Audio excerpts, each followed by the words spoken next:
Helmet அணிவதால் கழுத்து வலி, தலைவலி போன்ற உபாதைகள் ஏற்படும். மேலும் நகர பகுதிக்குள் ஹெல்மெட் அணிந்து கொண்டு செல்லும் போது சைடு பார்க்க முடியாது என அதிமுக செயலாளர் அன்பழகன் குற்றச்சாட்டு. புதுச்சேரியில் இருசக்கர வாகன ஓட்டிகள் கட்டாயமாக வரும் 1ஆம் தேதியில் இருந்து ஹெல்மெட் அணிய வேண்டும் என உத்தரவிடப்பட்டுள்ளது.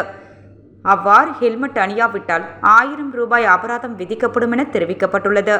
புதுச்சேரி நகர பகுதியில் போக்குவரத்து நெரிசலை கட்டுப்படுத்தவும், இருசக்கர வாகன ஓட்டுகள் தடையின்றி வாகனத்தை ஓட்டவும் எந்த ஒரு நடவடிக்கையும் அரசும் காவல்துறை போக்குவரத்து பிரிவும் இதுவரை செய்யவில்லை.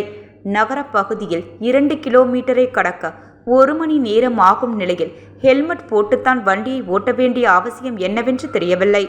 நகர பகுதியில் மணிக்கு 25 கிலோமீட்டர் வேகத்திற்கு மேல் எந்த இருசக்கர வாகன ஓட்டியும் செல்ல முடியாது.